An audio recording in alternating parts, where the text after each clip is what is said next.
Welcome everyone, this is our second video lecture in strength of material.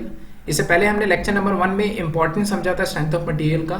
जब भी हम किसी चीज़ को डिज़ाइन करते हैं, किसी कंपोनेंट को डिज़ाइन कर रहे हैं, किसी स्ट्रक्चर को डिज़ाइन कर रहे हैं, किसी मशीन को डिज़ाइन कर रहे हैं, तो ऐसे में स्ट्रेंथ ऑफ मटेरियल सब्जेक्ट का नॉलेज होना काफ़ी इंपॉर्टेंट होता है। जब भी हम किसी चीज़ को डिज़ाइन करते हैं तो सबसे पहला जो हमारा स्टेप होता है वो होता है मटेरियल सेलेक्ट करना। अगर हम गलत मटेरियल सेलेक्ट करते हैं तो ऐसे में फेलियर होने के चांसेस काफ़ी ज़्यादा बढ़ जाते हैं। तो एक अच्छा मटेरियल सेलेक्ट करना काफ़ी इंपॉर्टेंट होता है किसी भी चीज़ को डिज़ाइन करने के लिए।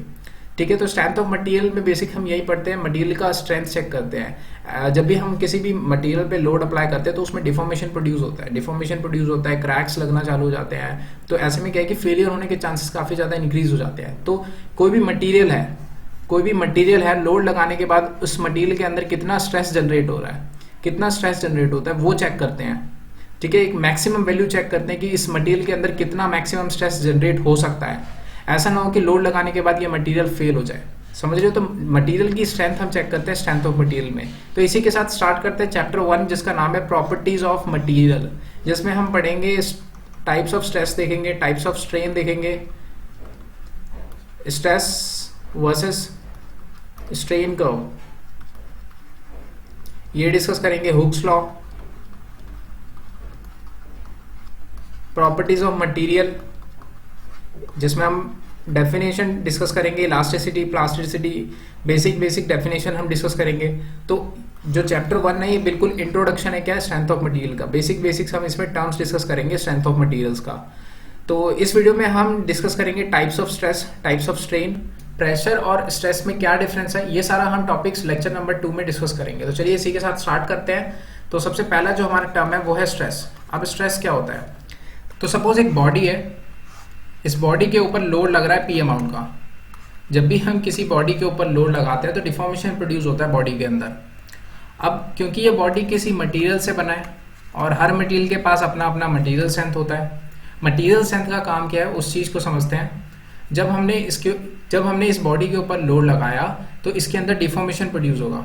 अब क्योंकि ये बॉडी किसी मटेरियल से बना है और हर मटेरियल के पास अपना मटेरियल स्ट्रेंथ होता है, तो मटेरियल स्ट्रेंथ का काम क्या है? उस डिफॉर्मेशन को खत्म करना। मटेरियल स्ट्रेंथ का काम है उस डिफॉर्मेशन को खत्म करना जो कि लोड की वजह से प्रोड्यूस हो रहा है।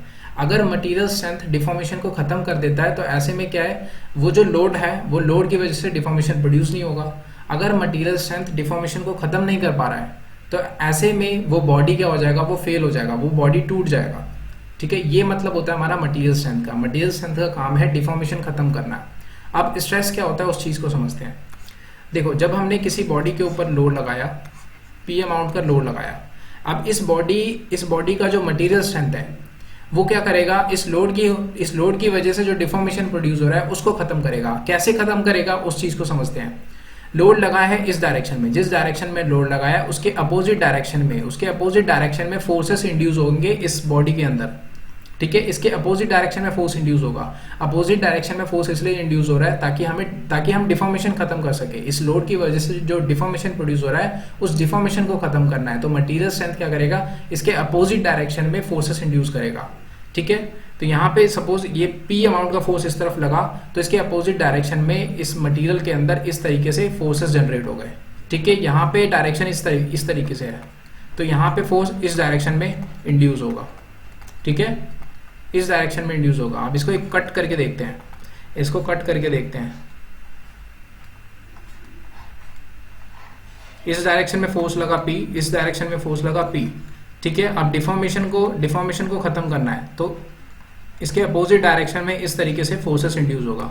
और ये फोर्सेस इंड्यूस कौन कर रहा है? मटेरियल स्ट्रेंथ इंड्यूस कर रहा है। ठीक है, मटेरियल स्ट्रेंथ इंड्यूस कर रहा है। मटेरियल स्ट्रेंथ क्या करेगा, डिफॉर्मेशन को खत्म होने से रोकेगा। ठीक है, तो यहाँ पे देखो ये हो गया सपोज F1, ये हो गया F2, this is F3 and this is F4। ठीक है, अगर तुम इसका एवरेज निकालोगे तो इधर देखो इस तरफ P अमाउंट का फोर्स है तो इसके अपोजिट डायरेक्शन में जब तुम इसका एवरेज निकालोगे तो उसका वैल्यू भी सेम होगा। जो वैल्यू P है वही वैल्यू हमारा इस तरफ आएगा और उसका वैल्यू भी क्या होगा, P होगा। और इनका जो लाइन ऑफ एक्शन है वो सेम रहेगा। ठीक है, तो ये जो P है ये क्या है, ये एवरेज है इन सभी का, F1, F2, F3, F4 इन सब का एवरेज क्या है, ये P। ठीक है, तो स्ट्रेस क्या होता है, स्ट्रेस जिसको हम सिग्मा से रिप्रेजेंट करते हैं ये होता है इंटरनल रेजिस्टिंग फोर्स। ये वो फोर्स है जो डिफॉर्मेशन को खत्म कर रहा है, ये वो फोर्स है, divided by cross sectional area, ठीक है, ये वाला एरिया, ठीक है। अगर इसको इस तरीके से देखोगे तो ये जो एरिया है ये होता है हमारा क्रॉस सेक्शनल एरिया, ठीक है। तो स्ट्रेस क्या हो गया, internal resisting force divided by area. बस यहाँ पे याद रखना ये जो इंटरनल रेजिस्टिंग फोर्स है ये क्या है, ये वो फोर्स है जो डिफॉर्मेशन को खत्म कर रहा है, जो बॉडी के अंदर इंड्यूस हो रहा है, जो मटेरियल के अंदर इंड्यूस हो रहा है फोर्स, ये वो फोर्स है, ठीक है। तो स्ट्रेस की डेफिनेशन देखते हैं। Stress is defined as internal resistance offered by material against the deformation caused by external applied load. External applied load, जो भी हमने लोड लगाया है, जिस भी बॉडी के ऊपर लोड लगाया है, उस लोड लगाने की वजह से जो डिफॉर्मेशन प्रोड्यूस हो रहा है और उस डिफॉर्मेशन को जोन सा फोर्स उस डिफॉर्मेशन को खत्म कर रहा है, वो force divided by cross sectional area is equal to stress. तो ये हो गया हमारा स्ट्रेस का फॉर्मूला। इसका unit newton divided by metre square. अब ये प्रेशर का यूनिट भी होता है, लेकिन प्रेशर और स्ट्रेस में काफी डिफरेंस है, वो हम वीडियो के बिल्कुल एंड में डिस्कस करेंगे, ठीक है। अब स्ट्रेस वेक्टर क्वांटिटी होता है या फिर स्केलर, तो स्ट्रेस ना तो स्केलर क्वांटिटी होता है और ना तो वेक्टर क्वांटिटी होता है। तो ये होता है it is a tensor quantity, it is a tensor quantity. अब ये टेंसर क्वांटिटी क्या होता है ये भी हम वीडियो के बिल्कुल एंड में डिस्कस करेंगे, ठीक है। बस इतना याद रखो, stress is a tensor quantity. अब टाइप्स ऑफ स्ट्रेस देखो, दो तरीके के स्ट्रेस होते हैं, एक होता है नॉर्मल स्ट्रेस और दूसरा होता है टेंजेंशियल स्ट्रेस, जिसको हम शियर स्ट्रेस भी कहते हैं। नॉर्मल स्ट्रेस को सिग्मा से रिप्रेजेंट किया जाता है और टेंजेंशियल स्ट्रेस को टाउ से रिप्रेजेंट किया जाता है। नॉर्मल स्ट्रेस क्या होता है, देखो कोई भी सरफेस है, उस सरफेस के परपेंडिकुलर अगर लोड लग रहा है, उस सरफेस के परपेंडिकुलर लोड लग रहा है, तो इसको हम कहते हैं नॉर्मल स्ट्रेस। टेंजेंशियल स्ट्रेस होता है कोई भी सरफेस है, इस सरफेस के पैरेलली अगर कोई लोड लग रहा है, ठीक है, एंगल देखो कितना है, 0 डिग्री है, इस सरफेस के पैरेलली अगर लोड लग रहा है तो इस तरीके के जो भी स्ट्रेसेस जनरेट होगा इस फोर्स की वजह से, उसको हम कहते हैं टेंजेंशियल स्ट्रेस, ठीक है। तो यहाँ पे याद रखना this is 90 degree to the surface, ठीक है। तो नॉर्मल स्ट्रेस के दो टाइप्स होते हैं, डायरेक्ट नॉर्मल स्ट्रेस और bending stress. Direct normal stress भी दो तरीके के होते हैं, टेंसाइल और कंप्रेसिव। वैसे बेंडिंग स्ट्रेस भी एक पॉजिटिव होता है और एक नेगेटिव होता है। टेंजेंशियल स्ट्रेस ये भी दो पार्ट्स में होते हैं, डायरेक्ट शियर स्ट्रेस और दूसरा होता है टॉर्जनल शियर स्ट्रेस। तो चलिए एक एक करके इन सभी स्ट्रेसेस को डिस्कस करते हैं। तो सबसे पहला यहाँ पे हमारा नॉर्मल स्ट्रेस। नॉर्मल स्ट्रेस दो पार्ट्स में डिवाइड है, डायरेक्ट नॉर्मल स्ट्रेस और बेंडिंग स्ट्रेस। तो डायरेक्ट नॉर्मल स्ट्रेस को एक्सियल स्ट्रेस भी कहते हैं, ठीक है। डायरेक्ट नॉर्मल स्ट्रेस दो पार्ट्स में डिवाइड है, टेंसाइल और कंप्रेसिव। तो सबसे पहला है हमारा टेंसाइल स्ट्रेस, ठीक है, डायरेक्ट नॉर्मल टेंसाइल स्ट्रेस, ठीक है। तो इसके अंदर देखो ये बॉडी है, ठीक है। डायरेक्ट नॉर्मल स्ट्रेस का मतलब क्या है, इस बॉडी का जो भी क्रॉस सेक्शनल एरिया है उसके परपेंडिकुलरली लोड लग रहा है, ठीक है, सरफेस के परपेंडिकुलर। तो ये होता है हमारा डायरेक्ट नॉर्मल स्ट्रेस। अब टेंसाइल नेचर का, तो टेंसाइल नेचर का मतलब है जो फोर्स की डायरेक्शन है वो बाहर की तरफ होगा, जो फोर्स का डायरेक्शन है वो बाहर की तरफ होगा, ठीक है। तो इस तरीके से यहाँ पे ये जो फोर्स है बाहर की तरफ है, तो हम इसको कह सकते हैं tensile stress. Tensile stress tensile stress में जब भी लोड लगता है किसी बॉडी के ऊपर, तो इसमें जो बॉडी का लेंथ है वो इंक्रीज हो जाता है। वैसे ही कंप्रेसिव स्ट्रेस में क्या होगा, जब भी बॉडी के ऊपर लोड लगेगा तो उसका जो लेंथ है वो डिक्रीज हो जाएगा। तो जब लेंथ डिक्रीज होता है तो कंप्रेसिव स्ट्रेस, और जब लेंथ इंक्रीज होता है तो टेंसाइल स्ट्रेस, ठीक है। अब इसका कट सेक्शन देखते हैं कैसे यहाँ पे इसके अंदर इंड्यूस होगा स्ट्रेसेस। तो जब यहाँ से इस बॉडी को कट करेंगे, ठीक है, यहाँ पे फोर्स लग रहा है F, ये सेंटर CG पे लग रहा है, ठीक है। तो इस तरीके से यहाँ पे जो भी बॉडी का डिफॉर्मेशन है उसको रोकने के लिए इसके अंदर स्ट्रेसेस इंड्यूस होंगे, ठीक है। तो ये इंड्यूस फोर्स है F1, F2, F3, F4, F5, F6। तो ऐसे डिफरेंट फोर्सेस होंगे, ठीक है। तो यहाँ पे हम इन सब का एवरेज लेते हैं। इन सब का जब एवरेज लेंगे तो वो भी क्या होगा, इस CG से ही पास होगा, इस तरीके से, जो डिफॉर्मेशन होने से रोक रहा है। तो ये है हमारा इंड्यूस फोर्स, जो कि इक्वल है किसके, अप्लाइड लोड के, ठीक है। तो यहाँ पे डायरेक्ट नॉर्मल स्ट्रेस, वो भी टेंसाइल नेचर का, तो sigma is equal to internal resisting force. इन सभी का जो एवरेज है वो force divided by cross sectional area, ये वाला एरिया लेंगे हम, ठीक है। तो sigma is equal to force upon area, ठीक है। सेम इस तरीके से इसका डायग्राम बनेगा। टेंसाइल स्ट्रेस हो गया। अब दूसरा हमारा कंप्रेसिव स्ट्रेस। कंप्रेसिव स्ट्रेस में अंदर की तरफ डायरेक्शन होगा फोर्स का, इस तरीके से,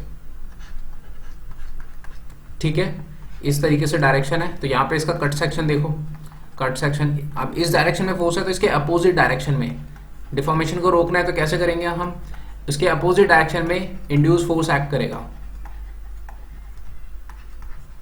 ठीक है, तो इन सब का एवरेज एफ के इक्वल आएगा। ठीक है, तो sigma is equal to F divide by A, और जो भी हमारा आंसर आएगा वो नेगेटिव में आएगा। ठीक है, इसका जो साइन कन्वेंशन है वो नेगेटिव है, तो कंप्रेसिव स्ट्रेस को याद रखना नेगेटिव से रिप्रेजेंट करते हैं और टेंसाइल स्ट्रेस को पॉजिटिव से रिप्रेजेंट करते हैं। अब सेकंड है हमारा बेंडिंग स्ट्रेस। यहाँ पे देखो, these are produce by bending movement. जब भी किसी भी बॉडी के अंदर बेंडिंग मूवमेंट होता है, तो जब भी बेंडिंग मूवमेंट प्रोड्यूस हो रहा है किसी बॉडी के अंदर, तो उसके अंदर जो स्ट्रेसेस इंड्यूस होगा, उस बेंडिंग मूवमेंट को रेजिस्ट करने के लिए जो स्ट्रेसेस इंड्यूस होगा उसको हम कहते हैं बेंडिंग स्ट्रेस। तो यहाँ पे इसमें देखो, इस बार के अंदर ये सिंपली सपोर्टेड बार है। अब इस बार के अंदर देखो, इस तरीके से ये इसका कट सेक्शन है, इस कट सेक्शन, और ये न्यूट्रल एक्सिस है, ये बार का न्यूट्रल एक्सिस है। न्यूट्रल एक्सिस का मतलब होता है जो बेंडिंग स्ट्रेस है, बेंडिंग स्ट्रेस को इस तरीके से डिनोट करते हैं। ठीक है, नॉर्मल स्ट्रेस को देखो, नॉर्मल स्ट्रेस को एन से रिप्रेजेंट करेंगे। ठीक है, बेंडिंग स्ट्रेस को यहाँ पे बी आ जाएगा। तो यहाँ पे ये जो एक्सिस है इसको हम कहते हैं न्यूट्रल एक्सिस। ठीक है, ये यहाँ पे इस तरीके से इसका डायग्राम बना हुआ है, स्ट्रेस डिस्ट्रीब्यूशन डायग्राम बना हुआ है। तो यहाँ पे देखो, इस पॉइंट पे स्ट्रेस कितना है, बेंडिंग स्ट्रेस है 0, तो न्यूट्रल एक्सिस पे बेंडिंग स्ट्रेस 0 होता है। ठीक है, अब इस तरीके से लोड लग रहा है, तो ये जो बार है ये इस तरीके से बेंड करेगा, इस तरीके से बेंड करेगा। तो यहाँ पे नीचे की तरफ देखो, न्यूट्रल एक्सिस से इस डायरेक्शन में ये होगा टेंसाइल नेचर का। ठीक है, और न्यूट्रल एक्सिस से ऊपर ये होगा कंप्रेसिव। ठीक है, तो इस तरीके से हमारा स्ट्रेस डिस्ट्रीब्यूशन डायग्राम बनेगा। ठीक है, नेक्स्ट सब सेकंड टाइप का स्ट्रेस देखते हैं, जिसका नाम है शेयर स्ट्रेस, जिसको हम टेंजेंशियल स्ट्रेस भी कहते हैं। तो इसके नाम से पता चल रहा है parallel to the surface. Tangential stress का मतलब क्या है, जो भी सरफेस है और उस सरफेस पे जो हमारा लोड लग रहा है, सरफेस और उस लोड की जो डायरेक्शन है, उन दोनों के बीच में एंगल कितना है, 0 डिग्री का है। ठीक है, तो जब भी फोर्स पैरेलल होता है किसी भी सरफेस के, और उसकी वजह से जो स्ट्रेसेस इंड्यूस हो रहा है, उसको हम कहते हैं शेयर स्ट्रेस।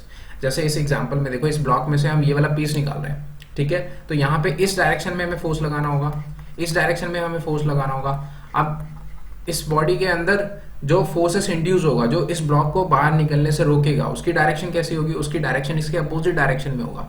ठीक है, तो ये हमारा सरफेस है, ये सरफेस है। इस सरफेस पे फोर्सेस कैसे लग रहे हैं उसको देखो। इस सरफेस पे जो फोर्सेस है, जब इसको कट सेक्शन देखते हैं इसका, सपोज इस बॉडी को हमने बाहर निकाल दिया, तो इसके अंदर जो फोर्सेस इंड्यूस होगा वो कुछ इस तरीके से होगा, इस तरीके से होगा। ठीक है, अब यहाँ पे काफी सारे फोर्सेस हैं, इन सभी का हम एवरेज लेंगे, और इन सब का जब एवरेज लेंगे तो यहाँ पे हमें मिलेगा F/2, और इसके नीचे अब यहाँ पे एक तो सरफेस ये है और एक इसके नीचे वाला सरफेस है। ठीक है, तो इस सरफेस के पैरेलल डायरेक्शन में देखो फोर्स है। ठीक है, इस सरफेस के पैरेलल डायरेक्शन में ये रहा फोर्स। ठीक है, इस सरफेस का डायरेक्शन इस तरफ, और फोर्स का डायरेक्शन भी क्या है, इस तरफ है। ठीक है, और ये होगा F/2। ठीक है, बिकॉज ऊपर F/2 नीचे F/2, तो जब हम इनका टोटल करेंगे तो किसके इक्वल आएगा, F के इक्वल आएगा। ठीक है, तो ये है हमारा इंटरनल रेजिस्टिंग फोर्स, जो डिफॉर्मेशन होने से क्या करेगा, रोकेगा। ठीक है, तो इसको हम टाउ से रिप्रेजेंट करते हैं। ठीक है, टाउ से रिप्रेजेंट करते हैं, तो internal resisting force divided by area. ठीक है, और ये एरिया कौन सा है, ये वाला एरिया है। ठीक है, ये वाला एरिया हम कंसिडर करेंगे। ठीक है, तो ये था हमारा शेयर स्ट्रेस। इसका यूनिट भी सेम है, newton divide by metre square. Next, अब जो शेयर स्ट्रेस है, इसी में 2 टाइप्स है। ये था हमारा डायरेक्ट शेयर स्ट्रेस, ठीक है, और दूसरा है हमारा torsional stress. These stresses are produced when member is subjected to torsional movements और टॉर्क। अब देखो, किसी बार के अंदर अगर टॉर्क लग रहा है, टॉर्क क्या करता है, टॉर्क रोटेशन मोशन प्रोड्यूस करता है। इस बार के अंदर हम इस तरीके से इस डायरेक्शन में टॉर्क लगाते हैं। सपोज ये शाफ्ट है, शाफ्ट रोटेट करता है, तो शाफ्ट कैसे रोटेट करेगा, जब हम उसमें टॉर्क लगाएंगे, टॉर्क अप्लाई करेंगे, तो टॉर्क एक तरीके से फोर्स होता है। जैसे लीनियर मोशन में फोर्स को हम F से लिखते हैं, वैसे अगर रोटेशन मोशन हो रहा है तो उसमें हम फोर्स ना देके हमें टॉर्क देना पड़ता है। ठीक है, तो इस टॉर्क की वजह से इस शाफ्ट के अंदर या फिर इस बार के अंदर जो भी स्ट्रेसेस इंड्यूस होगा, उस स्ट्रेस को हम कहेंगे टॉर्जनल स्ट्रेस। ठीक है, तो सेम यहाँ पे ये एक्सिस होता है, इस एक्सिस के देखो इस डायरेक्शन में टॉर्क लग रहा है, तो इसी एक्सिस के ऊपर इस तरीके से टेंसाइल नेचर का होगा और नीचे कंप्रेसिव नेचर का होगा, इस तरीके से। ठीक है, तो स्ट्रेस डिस्ट्रीब्यूशन डायग्राम कुछ इस तरीके से बनेगा इस बार के अंदर। ठीक है, तो ये था हमारा टॉर्जनल स्ट्रेस। ठीक है, जो टॉर्क की वजह से स्ट्रेसेस इंड्यूस होता है उसको हम कहते हैं टॉर्सनल स्ट्रेस। नेक्स्ट एक स्टेटमेंट रीड करते हैं। Under pure normal stress the volume change में occur but shape change will not occur. जब भी किसी बॉडी के अंदर नॉर्मल स्ट्रेस लगता है तो उसमें बॉडी का वॉल्यूम चेंज होता है, शेप वैसी की वैसी ही रहती है। देखो ये बॉडी है, इस बॉडी में ये इसका क्रॉस सेक्शनल एरिया है, इस क्रॉस सेक्शनल एरिया के परपेंडिकुलर डायरेक्शन में जब लोड लगता है तो उसकी वजह से जो स्ट्रेसेस इंड्यूस हो रहा है सिलेंडर के अंदर, उस स्ट्रेस को हम कहते हैं नॉर्मल स्ट्रेस।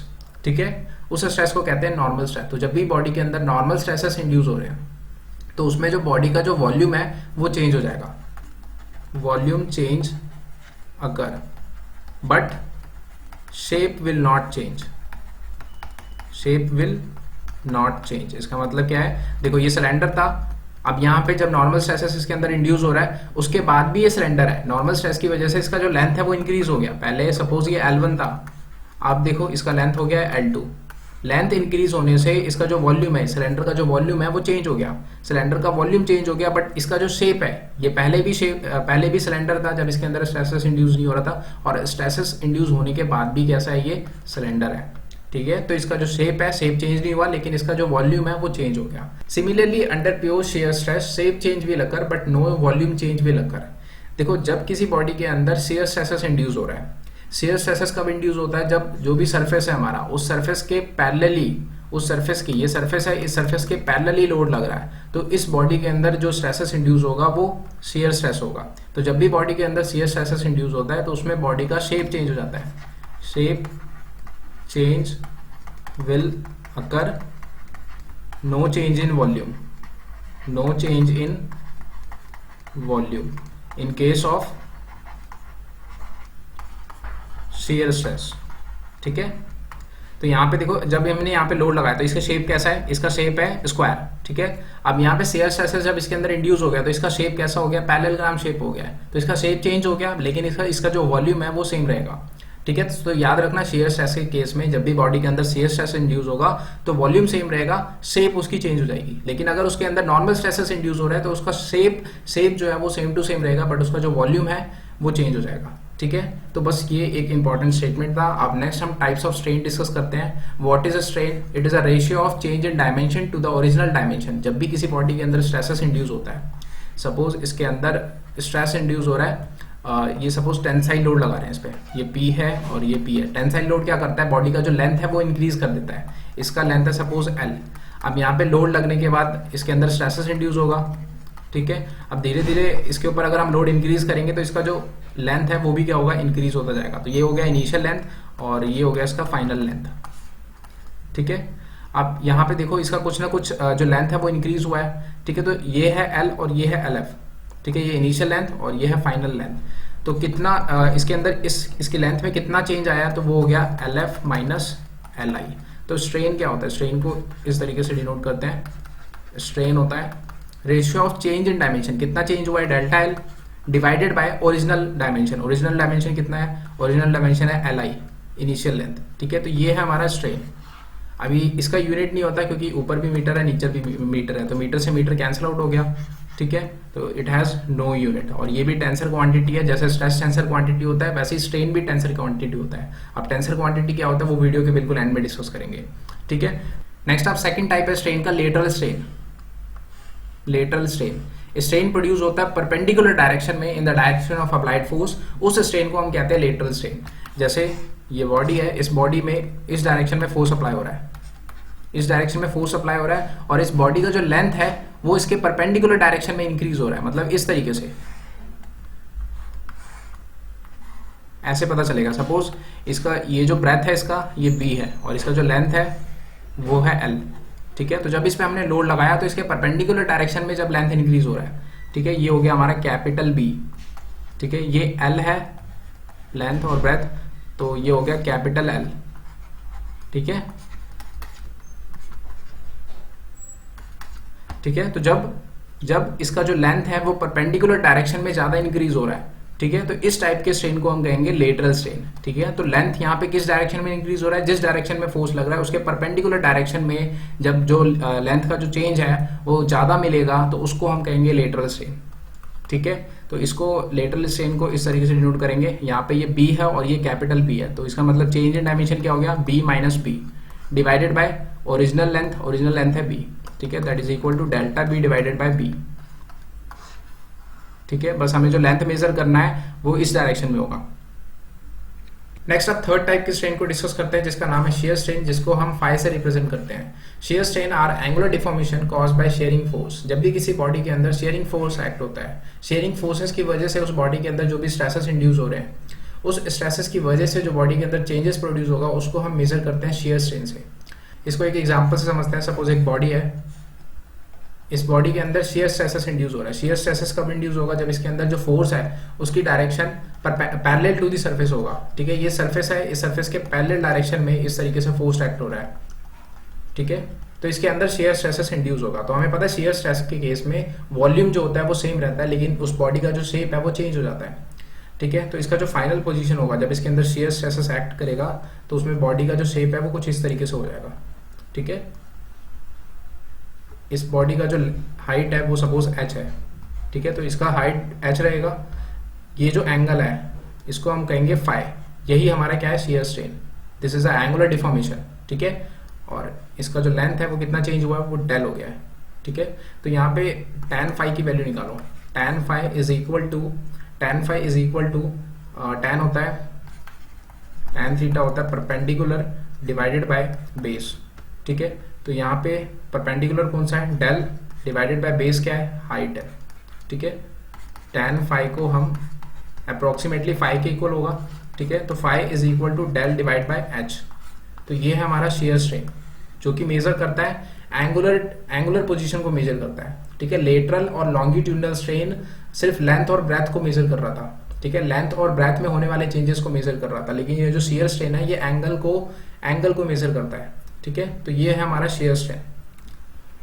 ऐसे एक वॉल्यूमेट्रिक स्ट्रेन भी होता है, वॉल्यूमेट्रिक स्ट्रेन जो चेंज इन वॉल्यूम को रिप्रेजेंट करता है, जिसका एक्सप्रेशन होता है del V divide by change in volume divide by original volume. Suppose एक बॉडी है, इस पे हमने इस तरीके से फोर्स लगाया, तो इस बॉडी का जो वॉल्यूम है वो चेंज हो गया, थोड़ी देर बाद ये इस तरीके से हो जाएगा। तो इसका जितना वॉल्यूम में चेंज हो गया, change in volume divide by original volume, ये होता है हमारा वॉल्यूमेट्रिक स्ट्रेन, ठीक है। तो टाइप्स ऑफ स्ट्रेन हो गया। Next simple stress. Simple stress क्या होता है, व्हेन स्ट्रेस इज कांस्टेंट और uniform over the section the stress is called simple stress. किसी भी सेक्शन पे अगर हर जगह जो स्ट्रेस की वैल्यू है वो अगर सेम है, ठीक है, अगर स्ट्रेस यूनिफॉर्म है, ठीक है, तो इस तरीके के स्ट्रेस को हम कहते हैं सिंपल स्ट्रेस, ठीक है। अगर कहीं पे ज्यादा स्ट्रेस है, कहीं पे कम स्ट्रेस है, तो उसको हम सिंपल स्ट्रेस नहीं कहेंगे, ठीक है। तो सिंपल स्ट्रेस का मतलब क्या है, किसी भी सेक्शन पे अगर स्ट्रेस की वैल्यू कांस्टेंट है, यूनिफॉर्म है, तो उस स्ट्रेस को हम कहते हैं सिंपल स्ट्रेस, ठीक है। अब ये भी बताता है स्ट्रेस और स्ट्रेन यूनिटलेस होता है और स्ट्रेस का यूनिट होता है newton divide by metre square, ठीक है। ये भी जो भी मैथमेटिकल क्वांटिटी है इसको हम टेंसर क्वांटिटी कहते हैं। ना तो ये स्केलर क्वांटिटी होता है और ना ही वेक्टर क्वांटिटी होता है। स्ट्रेस और स्ट्रेन आर टेंसर क्वांटिटी, ठीक है। आप टेंसर क्वांटिटी क्या होता है उस चीज को समझते हैं। तो सबसे पहले यहाँ पे देखो स्केलर क्वांटिटी। स्केलर क्वांटिटी क्या होता है, इट हैज ओनली मैग्नीट्यूड। वैसे ही वेक्टर क्वांटिटी पता है हमें, magnitude as well as direction. वैसे ही टेंसर क्वांटिटी होता है magnitude as well as direction as well as plane. Stress और स्ट्रेन टेंसर क्वांटिटी होते हैं, ठीक है। अगर हम किसी भी पर्टिकुलर पॉइंट पे अगर स्ट्रेसेस निकालें तो हमें उसका प्लेन भी कंसिडर करना होगा। जब आपने मोमेंट ऑफ इनर्शिया निकाला होगा तो उसमें आप सबसे पहले प्लेन सेलेक्ट करते हो। एक्स वाई प्लेन पे है, वाई जेड प्लेन के अबाउट मोमेंट ऑफ इनर्शिया निकालना है या जेड एक्स प्लेन के अबाउट मोमेंट ऑफ इनर्शिया निकालना है, तो सबसे पहले हम प्लेन सेलेक्ट करते हैं, ठीक है। तो टेंसर क्वांटिटी में मैग्नीट्यूड भी होता है, डायरेक्शन भी होता है और तीसरा टर्म है प्लेन को हम कंसिडर करते हैं, ठीक है। तो ये होता है हमारा टेंसर क्वांटिटी। जो स्केलर क्वांटिटी है वो जीरो ऑर्डर टेंसर होता है, vector quantity first order tensor होता है, वैसे tensor quantity second order tensor होता है, ठीक है। इसको और अच्छे से समझते हैं। देखो magnitude has only one dimension. Magnitude का सिर्फ एक डायमेंशन होता है। तो देखो अगर मैग्नीट्यूड का सिर्फ एक डायमेंशन है तो टोटल डायमेंशन 3 होता है। तो 3 की पावर 0, इसको सॉल्व करेंगे तो 1 आएगा, ठीक है। तो magnitude has only one dimension. 1 कैसे आ रहा है, जब 3 की पावर क्या है 0 है, तो ये जो मैग्नीट्यूड है उसको हम कहते हैं जीरो ऑर्डर टेंसर। तो स्केलर क्वांटिटी होता है हमारा जीरो ऑर्डर टेंसर। वैसे ही जिसके अंदर डायरेक्शन होता है उसको वेक्टर क्वांटिटी कहते हैं। वेक्टर के 3 डायमेंशन होते हैं, एक्स वाई जेड एक्सिस। तो यहाँ पे 3 की पावर 1 है, इसको जब सॉल्व करेंगे तो 3 आएगा। तो इसका मतलब क्या है, 3 डायमेंशन। तो इसकी पावर कितनी है 1, तो ये हो गया फर्स्ट ऑर्डर टेंसर, ठीक है, तो vector quantity are called first order tensor. वैसे ही जो स्ट्रेस और स्ट्रेन होते हैं वो टेंसर क्वांटिटी होते हैं, टेंसर क्वांटिटी होते हैं। ठीक है, टेंसर क्वांटिटी का मतलब है second order tensor. Second order tensor कैसे आएगा, जब 3 की पावर 2 होगा तो इसको सॉल्व करेंगे तो 9 आता है।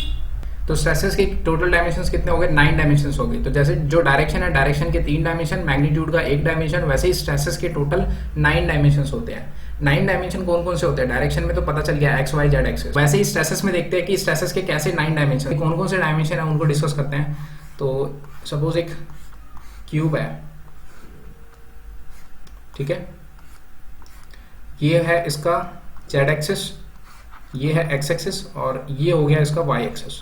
ठीक है, तो एक ये प्लेन है, इस प्लेन को हम क्या कहेंगे, इस प्लेन को हम कहेंगे एक्स वाई प्लेन। ठीक है, ये एक्स वाई प्लेन है। ठीक है, तो इस सरफेस के नॉर्मल स्ट्रेसेस लग रहा है, इसकी डायरेक्शन क्या है, जेड डायरेक्शन है, ये हो गया जेड जेड। इस प्लेन में देखो, इस प्लेन में इस डायरेक्शन में नॉर्मल स्ट्रेस होगा, इसका डायरेक्शन क्या है, एक्स। ठीक है, तो इसको हम ऐसे रिप्रेजेंट करेंगे, प्लेन है एक्स, सिग्मा एक्स एक्स का मतलब देखो, इसका मतलब होता है प्लेन, इसका मतलब होता है डायरेक्शन। ठीक है, वैसे ही वाई डायरेक्शन, इस प्लेन पे देखो, इस प्लेन पे नॉर्मल स्ट्रेस इस तरीके से लगेगा, डायरेक्शन है वाई और प्लेन भी क्या है वाई। तो यहाँ पे देखो sigma X X, sigma Y Y and sigma Z Z, 3 हमारे नॉर्मल स्ट्रेसेस हो गए। ठीक है, टोटल 9 बताना है। ठीक है, तो इसमें देखो वाई प्लेन पे देखो, सबसे पहले वाई प्लेन पे इस डायरेक्शन में तो नॉर्मल स्ट्रेस है, इसके परपेंडिकुलर टू दी सरफेस। अगर पैरेलल टू दी सरफेस है तो पैरेलल टू दी सरफेस 2 बनेगा इस तरीके से। ठीक है, तो इस एरो को देखो, पैरेलल टू दी सरफेस है तो इसका मतलब शियर स्ट्रेस। डायरेक्शन किधर है, जेड, और इसका प्लेन कैसा है, ये प्लेन क्या है, वाई प्लेन है, प्लेन है वाई, डायरेक्शन है जेड। ठीक है, वैसे ही इसको देखो, इसका डायरेक्शन क्या है, इस तरफ मतलब एक्स, ये एक्स डायरेक्शन में है, एक्स डायरेक्शन में, और प्लेन कैसा वाई है। ठीक है, वाई प्लेन है, डायरेक्शन एक्स है, तो ये हो गया टाउ वाई एक्स।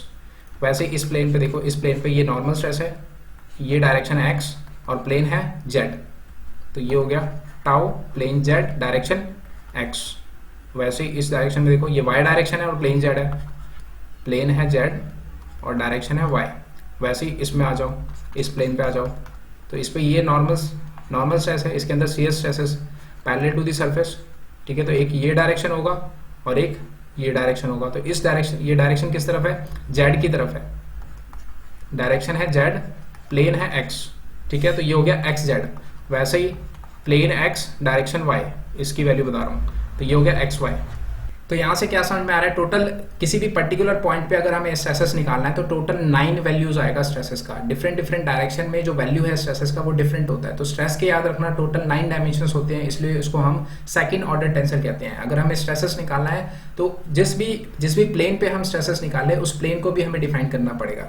तो इस तरीके से किसी भी पर्टिकुलर पॉइंट में 3 नॉर्मल स्ट्रेसेस होते हैं और 6 शियर स्ट्रेसेस होता है। ठीक है, इसलिए स्ट्रेसेस हैज 9 डायमेंशन। तो यहाँ से इतना तो क्लियर हो गया, जो स्ट्रेसेस है, stress has different value in different direction. अलग अलग डायरेक्शन में स्ट्रेसेस का जो वैल्यू है वो डिफरेंट होता है। Stress has different value in different direction. इस स्टेटमेंट को बिल्कुल ब्रैकेट में करके लिख लो, stresses has different value in different direction and stress has 9 dimension, so it is called a tensor quantity. Next आप इस क्वेश्चन को डिस्कस करते हैं, which is more fundamental quantity. पूछ रहा है स्ट्रेस मोर फंडामेंटल क्वांटिटी है या फिर स्ट्रेन मोर फंडामेंटल क्वांटिटी है। तो देखो, स्ट्रेस होता है internal resisting force divided by area. इसका यूनिट अगर देखोगे तो न्यूटन पर मीटर स्क्वायर आएगा, फोर्स का यूनिट न्यूटन, एरिया का यूनिट मीटर स्क्वायर। तो यहाँ पे देखो इसके यूनिट से ही पता चल रहा है जो स्ट्रेस है ये एक ड्राइव्ड क्वांटिटी है, ड्राइव्ड क्वांटिटी है। अब स्ट्रेन देखो, स्ट्रेन होता है change in length divide by original length. ठीक है, अब जो लेंथ होता है, लेंथ एक फंडामेंटल क्वांटिटी है जिसका यूनिट मीटर होता है। स्ट्रेन का यूनिट तो नो यूनिट होता है, बट स्ट्रेन किससे ड्राइव हुआ है, वो लेंथ से ड्राइव हुआ है, और लेंथ क्या है, फंडामेंटल क्वांटिटी है। बट यहाँ पे फोर्स देखोगे, फोर्स भी आगे क्या होता है, मास इनटू एक्सेलरेशन। तो इस फोर्स भी क्या है, एक ड्राइव्ड क्वांटिटी है। तो जो स्ट्रेस है वो ड्राइव्ड क्वांटिटी से मिलकर बना है, लेकिन जो स्ट्रेन है वो फंडामेंटल क्वांटिटी से मिलकर बना है। अब फंडामेंटल क्वांटिटी क्या होता है, देखो फंडामेंटल क्वांटिटी 11th क्लास में अगर आपने पढ़ा होगा, स्टार्टिंग में फंडामेंटल क्वांटिटीज होते हैं मास का यूनिट होता है केजी। तो मास एक फंडामेंटल क्वांटिटी, केजी एक फंडामेंटल क्वांटिटी हो गया। वैसे लेंथ का यूनिट हो गया मीटर, तो मीटर एक फंडामेंटल क्वांटिटी है। वैसे ही टाइम हो गया, एक टाइम का यूनिट हो गया सेकंड, तो टाइम क्या है, एक फंडामेंटल क्वांटिटी है। वैसे ही स्ट्रेन भी क्या है, it is a fundamental quantity. ठीक है, बिकॉज स्ट्रेन जो है वो लेंथ से बना है और लेंथ क्या है, फंडामेंटल क्वांटिटी है। वैसे ही अगर स्ट्रेसेस देखेंगे तो स्ट्रेस फोर्स है और फोर्स हमारा फंडामेंटल क्वांटिटी नहीं होता है, एरिया भी फंडामेंटल क्वांटिटी नहीं होता क्योंकि ये भी लेंथ और ब्रेथ से मिलकर बनता है। ठीक है, तो जो स्ट्रेसेस होता है वो ड्राइव क्वांटिटी होता है और जो स्ट्रेन है वो काफी ज्यादा फंडामेंटल क्वांटिटी है। ठीक है, तो which is more fundamental quantity, so strain is more fundamental quantity. ठीक है, stress is a drive quantity, we directly not calculate, stress को हम डायरेक्टली कैलकुलेट नहीं कर सकते। ठीक है, यहां पर नोट करके लिख लो इसको, stresses is not calculate directly. Directly क्यों नहीं कैलकुलेट कर सकते स्ट्रेस को, देखो किसी बॉडी के अंदर अगर स्ट्रेसेस इंड्यूस हो रहा है तो ये बॉडी के अंदर स्ट्रेस इंड्यूस हो रहा है ना, तो किसी भी बॉडी के अंदर हम कैसे कुछ भी चीज कैलकुलेट कर सकते हैं क्योंकि वो तो बॉडी के अंदर हो रहा है, हमें पता ही नहीं चलेगा, तो हम स्ट्रेसेस को डायरेक्टली कैलकुलेट नहीं कर सकते। तो इसको हम कैसे कैलकुलेट करेंगे, तो यहाँ पे देखो Young modulus is equal to stresses divide by strain. ठीक है, तो यंग मॉडुलस की वैल्यू पता होना चाहिए और उस बॉडी का स्ट्रेन पता होना चाहिए। ठीक है, तो stresses young modulus multiply strain. ठीक है, तो जब हमें यंग मॉडुलस और स्ट्रेन पता होगा तो हम स्ट्रेसेस कैलकुलेट कर लेंगे। ठीक है, तो इस तरीके से स्ट्रेस कैलकुलेट होता है, डायरेक्टली स्ट्रेसेस को हम कैलकुलेट नहीं कर सकते। ठीक है, तो यहाँ पे याद रखना stresses is not calculate directly and strain is more fundamental quantity. ठीक है, while designing things stresses is more popular than strain. Stress और स्ट्रेन में सबसे जो पॉपुलर वर्ड है वो है स्ट्रेस, क्योंकि हम किसी भी चीज को डिजाइन करते हैं तो सबसे पहले हम स्ट्रेसेस चेक करते हैं, उस बॉडी के अंदर कितना स्ट्रेसेस इंड्यूस होगा लोड पड़ने की वजह से। ठीक है, तो स्ट्रेस जो है वो काफी पॉपुलर वर्ड है as compare to strain. Next अब इस क्वेश्चन को डिस्कस करते हैं, ऐसा रीजन का क्वेश्चन है, strain is a fundamental behaviour of the material while stress is a drive concept. तो ये बिल्कुल करेक्ट स्टेटमेंट है, अभी हमने पढ़ा स्ट्रेन एक फंडामेंटल क्वांटिटी और जो स्ट्रेसेस है वो एक ड्राइव क्वांटिटी है। नेक्स्ट रीजन पढ़ते हैं, strain does not have a unit while the stresses has a unit. Stress का यूनिट होता है न्यूटन पर मीटर स्क्वायर और जो स्ट्रेन है इसका यूनिट नहीं होता। यूनिट के बेसिस पे ही हमने कंपेयर किया था जो ड्राइव क्वांटिटी है या फिर फंडामेंटल क्वांटिटी है, तो both A and R are true and R is the correct explanation of ऐसा रीजन। नेक्स्ट आप सेकंड क्वेश्चन देखते हैं, strain at a point is a scalar, vector, tensor, none of the above. मैंने बताया था stress और strain are tensor quantity, tensor quantity. ठीक है, जिसका मैग्नीट्यूड भी होता है, डायरेक्शन भी होता है, मैग्नीट्यूड भी होता है, डायरेक्शन भी होता है और प्लेन भी होता है, उसको हम कहते हैं tensor quantity and it is a second order tensor. ठीक है, stress and strain has 9 dimensions,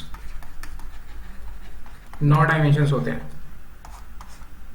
ठीक है, तो strain at a point is a tensor quantity. Next अब स्ट्रेस और प्रेशर में क्या डिफरेंस है उसको समझते हैं। तो सबसे पहला पॉइंट है it is a tensor quantity और प्रेशर जो है वो स्केलर क्वांटिटी होता है। ठीक है, अभी हमने देखा था स्ट्रेस टेंसर क्वांटिटी है, वैसे ही प्रेशर स्केलर क्वांटिटी होता है, प्रेशर की कोई डायरेक्शन नहीं होता। तो ये फर्स्ट पॉइंट हो गया। Second, stress is a internal resisting force per unit area और जो प्रेशर होता है ये होता है external load per unit area. Pressure का फॉर्मूला होता है फोर्स अपॉन एरिया, वैसे स्ट्रेस का फॉर्मूला भी होता है फोर्स अपॉन एरिया, बट ये जो फोर्स होता है ये एक्सटर्नल फोर्स होता है, ये बॉडी के बाहर लगने वाला फोर्स होता है। वैसे ये जो फोर्स है ये बॉडी के अंदर फोर्सेस, जो फोर्सेस अंदर बॉडी के इंड्यूस हो रहा है ये वो फोर्स होता है। ठीक है, that is called internal resisting force. ठीक है, तो एक तो ये डिफरेंस है। नेक्स्ट, ये सिर्फ सॉलिड मटेरियल्स पे एक्ट करता है, लेकिन जो प्रेशर है ये फ्लूइड्स पे लगता है। लिक्विड और गैसेस के अंदर प्रेशर एग्जिस्ट करता है, लेकिन जो स्ट्रेस है वो सिर्फ सॉलिड मटेरियल्स के अंदर एग्जिस्ट करता है। Fourth point, stress is different in different direction. अभी हमने देखा था जो स्ट्रेस है टोटल इसकी 9 डायमेंशंस होते हैं, stress has 9 dimensions. Her direction में जो स्ट्रेसेस की वैल्यू है वो डिफरेंट होता है। ठीक है, लेकिन जो प्रेशर है सपोज एक गैस है, गैस का प्रेशर है सपोज 2 एटमॉस्फेरिक। ठीक है, 2 एटमॉस्फेरिक प्रेशर है गैस का, तो इसका हर डायरेक्शन में जो प्रेशर है वो 2 atm होगा, हर डायरेक्शन में जो प्रेशर होगा वो 2 atm होगा। So pressure is same in all direction, but जो स्ट्रेस है वो एक डायरेक्शन में, एक पर्टिकुलर डायरेक्शन में डिफरेंट वैल्यू होगा, दूसरी डायरेक्शन में जो स्ट्रेस की वैल्यू होगा वो डिफरेंट होगा। ठीक है, तो stress is different in different direction. Next आप फिफ्थ पॉइंट देखो, stresses can be tensile, compression and tangential in nature. Stresses tensile nature का भी होता है, कंप्रेशन नेचर का भी होता है, टेंजेंशियल नेचर का भी होता है। अभी हमने डिस्कस किया था थोड़ी देर पहले, जो टेंशन और कंप्रेशन है इसको हम कहते हैं नॉर्मल स्ट्रेस, जो कि परपेंडिकुलर टू दी सरफेस होता है। लेकिन जो टेंजेंशियल नेचर का स्ट्रेसेस होता है जिसको हम कहते हैं शियर स्ट्रेस, जो कि पैरेलल टू दी सरफेस होता है। ठीक है, तो parallel to the surface parallel to the surface में जो स्ट्रेसेस इंड्यूस होता है उसको हम शियर स्ट्रेस कहते हैं। वैसे प्रेशर सिर्फ कंप्रेशन नेचर का होता है, ठीक है। प्रेशर में आप टेंसाइल और टेंजेंशियल नहीं देखोगे, ये सिर्फ एक ही नेचर का होता है जिसका नाम है कंप्रेशन। नेक्स्ट 6 पॉइंट देखो, due to stress pressure can not be created. लेकिन प्रेशर में क्या होता है, due to pressure stresses is produce. आपने देखा होगा किसी बॉडी के ऊपर सपोज अगर हम एक और बॉडी रख देते हैं, ठीक है, तो इस बॉडी की वजह से इस बॉडी पे क्या लग रहा है, प्रेशर लग रहा है, तो प्रेशर की वजह से इस बॉडी के अंदर स्ट्रेसेस इंड्यूस हो सकता है, ठीक है। तो प्रेशर की वजह से स्ट्रेसेस क्रिएट हो सकता है, ठीक है। लेकिन इस स्ट्रेस की वजह से, इस बॉडी के अंदर जो स्ट्रेस है उसकी वजह से प्रेशर क्रिएट नहीं होगा, ठीक है। तो due to stress pressure can not be created, but due to pressure stresses is produce, ठीक है। Next of 7 point, stresses can not be measure. Stresses क्या है, बॉडी के अंदर इंड्यूस हो रहा है, तो हम इसको मेजर नहीं कर सकते डायरेक्टली, ठीक है। स्ट्रेसेस कैसे मेजर करेंगे, तो स्ट्रेस मेजर करेंगे young modulus into strain. Strain पता होना चाहिए और यंग मॉडुलस की वैल्यू पता होना चाहिए, तब हम स्ट्रेसेस कैलकुलेट करेंगे। लेकिन जो प्रेशर है इसको हम कैलकुलेट कर सकते हैं, हाइट की मदद से हम कैलकुलेट कर सकते हैं, और भी डिफरेंट डिवाइसेस होते हैं जिसकी मदद से हम प्रेशर कैलकुलेट कर सकते हैं, ठीक है। तो प्रेशर को मेजर किया जा सकता है, स्ट्रेस को मेजर नहीं किया जा सकता। अब last point, stresses need not to be normal to the area, but pressure always normal to the area. Pressure हमेशा एरिया जो भी सरफेस है उसके नॉर्मल एक्ट करता है, ठीक है, परपेंडिकुलर टू द सरफेस। इस तरीके से प्रेशर एक्ट करता है। लेकिन जो स्ट्रेस है उसका डायरेक्शन डिफरेंट भी हो सकता है। आपने देखा था जो शियर स्ट्रेस है, शियर स्ट्रेस में इस सरफेस के पैरेलली इस तरीके से फोर्स एक्ट करता है, ठीक है, और नॉर्मल स्ट्रेस में परपेंडिकुलर होता है, ठीक है। तो इसका स्ट्रेसेस का मतलब जरूरी नहीं है कि वो एरिया के नॉर्मल ही हो, ठीक है, लेकिन प्रेशर में हमेशा जो भी फोर्स एक्ट करेगा वो नॉर्मल टू द एरिया होगा, ठीक है। तो ये एक लास्ट डिफरेंस है। तो आज की वीडियो में सिर्फ इतना ही। नेक्स्ट वीडियो में हम 3D representation of stresses discuss करेंगे।